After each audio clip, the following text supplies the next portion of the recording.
नमस्कार, आदाब, सत श्री अकाल, अस्सलाम वालेकुम। मैं हूं मोहम्मद अहमद काज़मी, लेकर आया हूं आपका पसंदीदा कार्यक्रम आपके रूबरू। जैसा कि आपको मालूम है कि हम अपने इस कार्यक्रम में बहुत सी खबरों के पीछे की खबर और क्या और बहुत कुछ हो रहा है, वो सब अपने दर्शकों के सामने पहुंचाने की कोशिश करते हैं।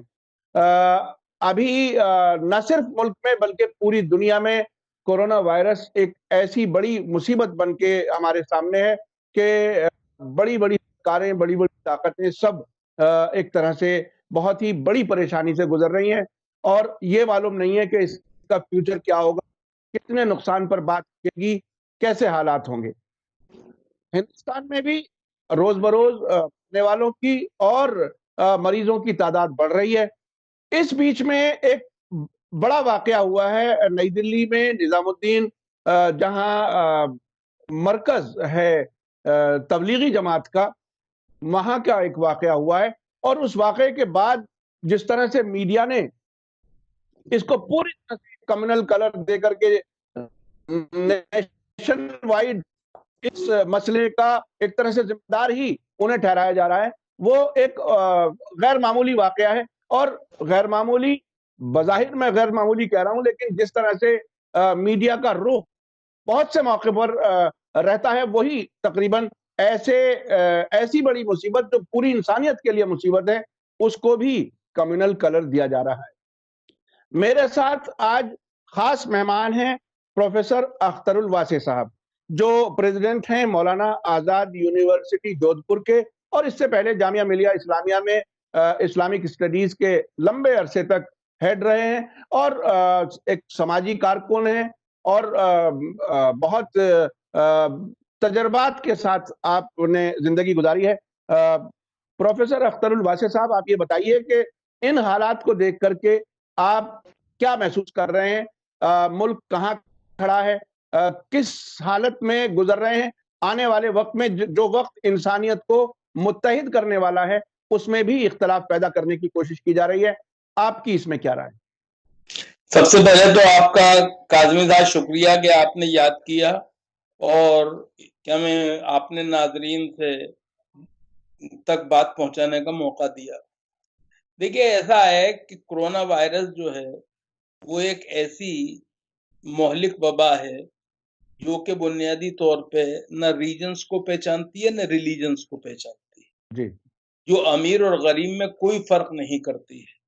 जी, और इस वक्त जो सूरत हाल है वो ये है कि ये महामारी और वबा जो है वो किसी एक जगह तक महदूद नहीं है, जी, बल्कि उसने पूरे कुर्रे अर्द को अपने कब्जे में और एक तरह ले रखा है, गिरफ्त में ले रखा है जी, जी, इस वक्त।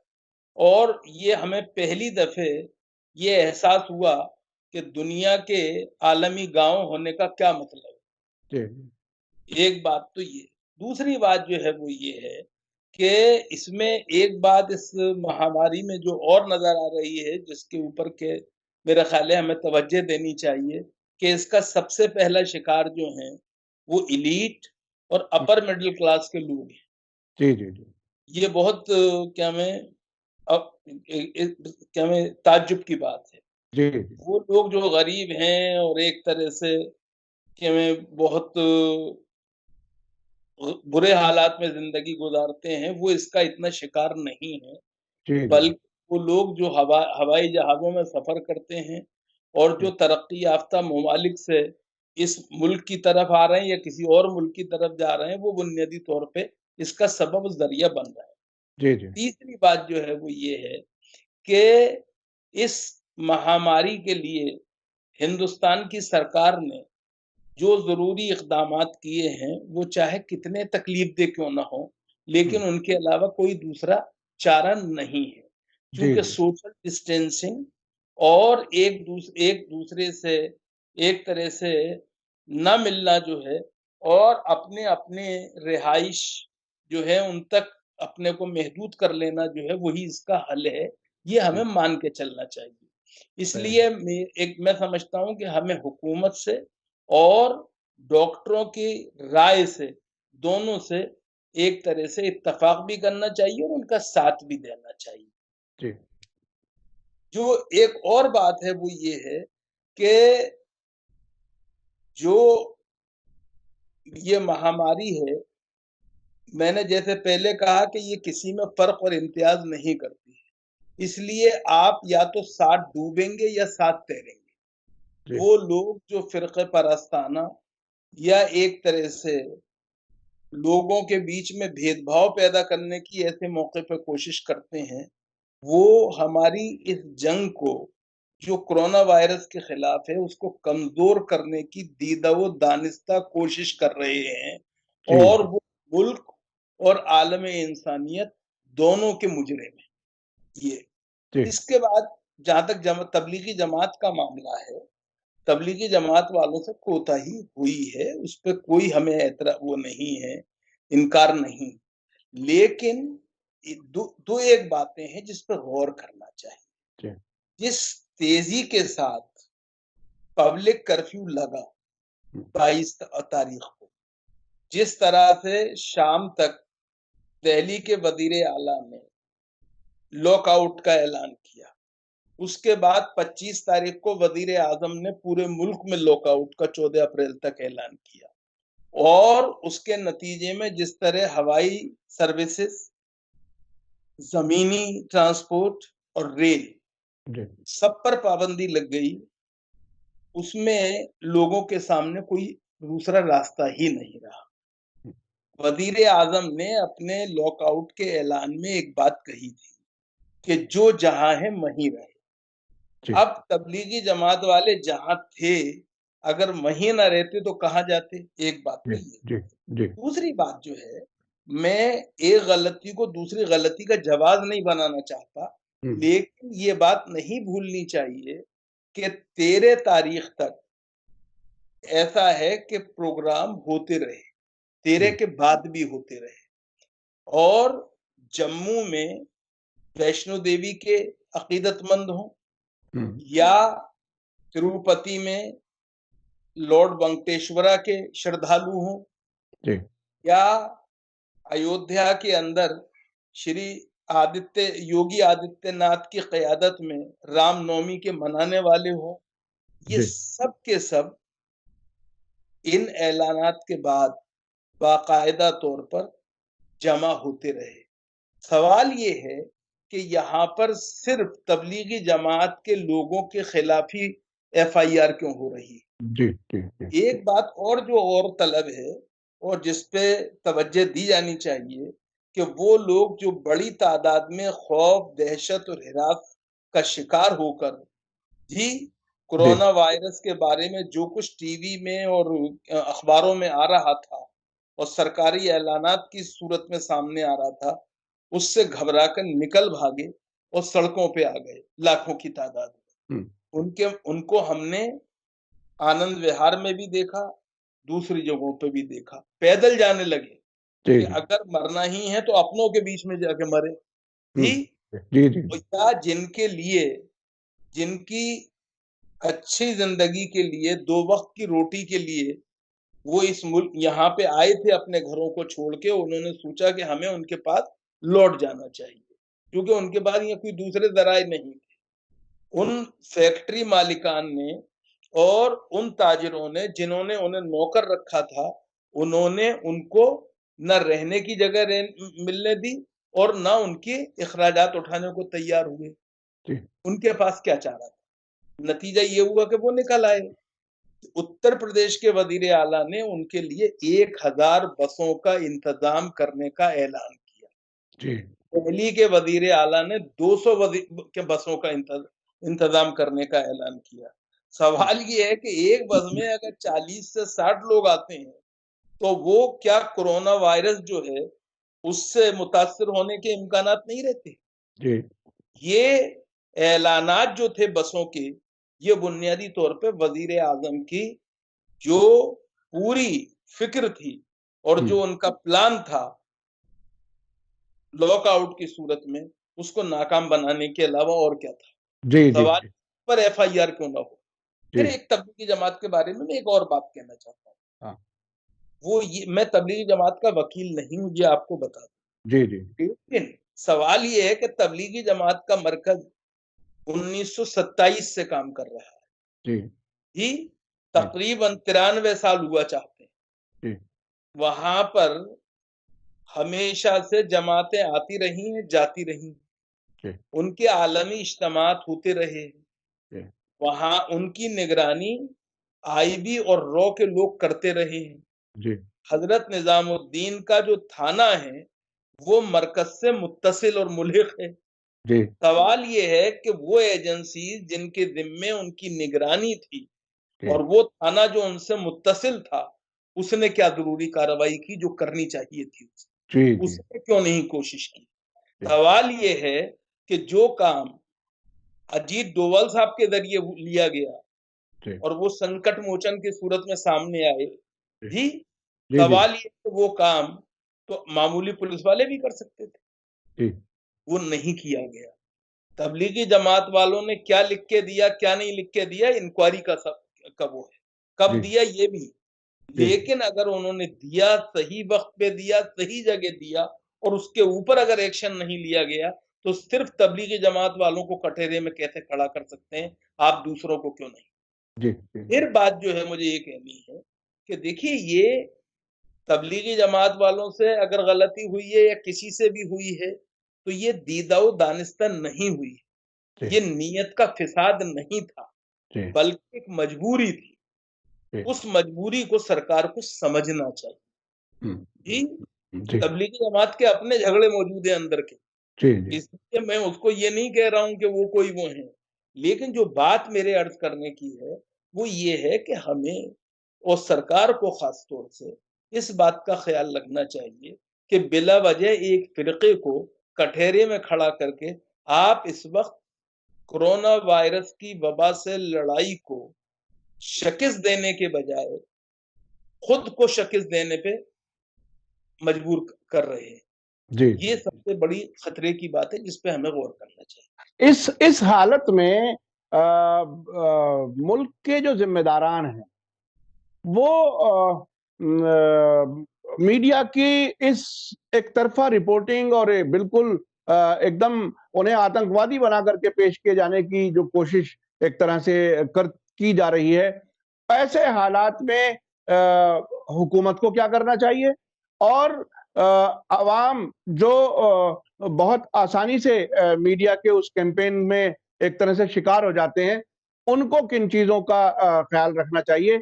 और मैं फिर कोई बात कह रहा हूं कि ये ऐसी मुसीबत का वक्त है जब इंसानों में इंसानियत की बुनियाद पर इत्तेहाद, बेहतरीन इत्तेहाद का मौका है। ऐसे वक्त को ऐसे ये डिवाइसिव फोर्सेस हैं वो इसको पारा पारा कर रही हैं, इससे किस तरह से बचा जाए, क्या समझाया जाए लोगों को। देखिए, मेरी इसमें एक राय है कि एडिटर गिल्ड ऑफ इंडिया और प्रेस काउंसिल ऑफ इंडिया को इसका कॉग्निजेंस लेना चाहिए, क्योंकि मुझे होम मिनिस्ट्री से तो कोई उम्मीद नहीं है, क्योंकि खुद जो बीजेपी का आईटी सेल है उसने जिस तरह से भ्रम और भ्रांति फैलाई है, जिस तरह से फिजा को मसमूम किया है, जिस तरह से गलत प्रोपेगेंडा और बेबुनियाद प्रोपेगेंडा किया है, वो कैसा था इसका अंदाजा जेपी नड्डा साहब जो कि सदर हैं बीजेपी के, उनके उस बयान से लिए लगाया जा सकता है जो उन्होंने कल अपनी पार्टी के लोगों को हिदायत देते हुए कहा है कि ऐसे वक्त में कोई ऐसी बात न की जाए। और इसमें ये बहुत दिलचस्प बात है कि जो तबलीगी जमात के खिलाफ एफआईआर की बात है वो नरेंद्र मोदी और अमित शाह नहीं कर रहे हैं, बल्कि जो केजरीवाल साहब हैं और सत्येंद्र जैन साहब हैं वो कर रहे हैं, और वो एलजी से दोनों कह रहे हैं कि इनके खिलाफ एक्शन लो। सवाल ये है कि ये जो चीजें हैं हमें ये मानना चाहिए। मैं फिर बड़े अदब से कहता हूं और लोगों से एक बात कहना चाहता हूं, लड़ने के लिए भी पैरों के नीचे जमीन होनी चाहिए। और हम जिंदा रहेंगे जभी तो लड़ेंगे ना, पैरों के नीचे जमीन होगी जभी तो लड़ेंगे ना। हम अगर अपने पैरों के नीचे से खुद जमीन खींचने पे खींचने की कोशिश कर रहे हैं और एक दूसरे को हलाक करने में लगे हुए हैं, तो ये इंसानियत की खिदमत नहीं है, ये भारत माँ की खिदमत नहीं है, ये आलमे इंसानियत को सपोर्ट करने की कोशिश नहीं है, बल्कि एक तरह से इंसानियत को हलाकत में डालने का एक सबब हो सकता है, जिससे अल्लाह हमें बचाए। अच्छा, अब भी कहीं-कहीं से कुछ ऐसी खबरें आती हैं, एक मीडिया के एक सेक्शन ने ये रिपोर्ट किया कि जहाँ एक क्वारंटाइन में ले जाकर के रखा गया है जमात के लोगों को, वहाँ भी नमाज जमात से करने की कोशिश की, या कहीं-कहीं से इस किस्म की खबरें आ रही हैं। आप इनको खास तौर पे मुसलमानों को ऐसे वक्त पर क्या मशवरा देंगे? देखिए, ऐसा है जो कुछ इंदौर में हुआ जी, जिसमें डॉक्टरों और नर्सों के ऊपर हमले हुए, मैं और जहां पर भी मुआयना करने वालों के साथ बदसलूकी अगर हो रही है जी, अगर कहीं पर भी हुकूमत और डॉक्टरों की हिदायत के खिलाफ और उलमा के मशवरों और फतवों के बावजूद लोग खिलाफ वर्जी कर रहे हैं, उसकी भरपूर मजम्मत करता हूं और उनसे मुझे कोई हमदर्दी नहीं है, क्योंकि वो इस्लाम और मुसलमानों के लिए शर्मसारी का जरिया बन रहे हैं और एक तरह से वो हमारे लिए, हमारे उलमा जो हैं, हमारी दीनी जमातें जो हैं, हमारे जो समाजी कारकुन हैं, वो सब लगे हुए हैं इस वक्त इंसानियत को बचाने। मौलाना महमूद मदनी ने जगह देने का ऐलान किया है क्वारंटाइन के लिए जी। दारुल उलूम देवबंद ने दारुल कुरान को पेश कर दिया है क्वारंटाइन के लिए जी। अरशद मदनी साहब अपना काम कर रहे हैं, ओवैसी साहब अपना काम कर रहे हैं, बुखारी साहब अपनी अपीलें कर रहे हैं, मुकर्रम साहब अपनी बात कर रहे हैं, कल्बे जब्बाज साहब ने शुरू से एक स्टैंड लिया है। हमें इन सब लोगों की राय पर तवज्जो देनी चाहिए। मेरी आपके हवाले से और आपके जरिए से तबलीगी जमात के जिम्मेदारों से भी एक अपील है कि जब तक मुल्क क्वारंटाइन इस कोरोना वायरस को शिकस्त नहीं देता है, उस वक्त तक उन्हें अपनी तबलीगी सरगर्मियों को मौकूफ रखना चाहिए। अपने घरों में रहकर फजाइल आमाल पढ़ें और अपने खानदानों को सुनाएं जी। घरों के अंदर नमाज पढ़ें, तौबा और इस्तग़फ़ार करें, तस्बीहात का विर्द करें, दुरूद की कसरत से का विर्द करें। ये इस वक्त जरूरत है, लेकिन सरकार ने जो कुछ कहा है वो कितना ही तकलीफ दे क्यों ना हो, लेकिन उसके अलावा दूसरा रास्ता नहीं। हमें इस बात का ख्याल रखना चाहिए। सरकार से हमारे बहुत से इख्तलाफात हो सकते हैं, लेकिन ये नहीं हो सकता कि सरकार अगर कोई अच्छी बात भी कहे और करे तो हम उसकी मुखालफत करें। अच्छी बात, अल्लाह के रसूल सल्लल्लाहु अलैहि वसल्लम ने हमें जो तालीम दी है वो ये दी है, ये मत देखो कौन कह रहा है, ये देखो क्या कह रहा है। अगर वो इंसान की भलाई के लिए है, हमारे आपके बेहतर मुस्तकबिल के लिए है, तो हमें उसमें साथ देना चाहिए। हमें बहुत-बहुत शुक्रिया, बहुत-बहुत शुक्रिया। आगे बहुत से मौके मिलेंगे। जी, बहुत-बहुत शुक्रिया प्रोफेसर अख्तरुल वासी साहब, आपने मीडिया स्टार वर्ल्ड को वक़्त दिया। और बहरहाल ये लॉकडाउन का ज़माना है, मुलाकातें नहीं हो सकती, लेकिन स्काइप के ज़रिए हम अपने देखने वालों तक ये सब पहुँचा रहे हैं। इसमें कहीं-कहीं आवाज़ या वीडियो की क्वालिटी अगर कमज़ोर हो तो आप लोग माफ़ करेंगे, लेकिन ये कि हमारी कोशिश है कि मुल्क की और गैर मुल्कों से भी खबरें और लोगों के नज़रियात आप तक पहुँचाते रहें। इसी के साथ मुझे दीजिए इजाज़त। धन्यवाद, शुक्रिया। जय भारत, जय हिंद। मीडिया स्टार वर्ल्ड के और वीडियो देखने के लिए हमारे चैनल को सब्सक्राइब करें और सीधे नोटिफिकेशन पाने के लिए बेल आइकन दबाएं। और अगर हमारी खबर सच्ची और अच्छी लगे तो अपने व्हाट्सएप, इंस्टाग्राम, फेसबुक और ट्विटर अकाउंट पर जरूर शेयर करें।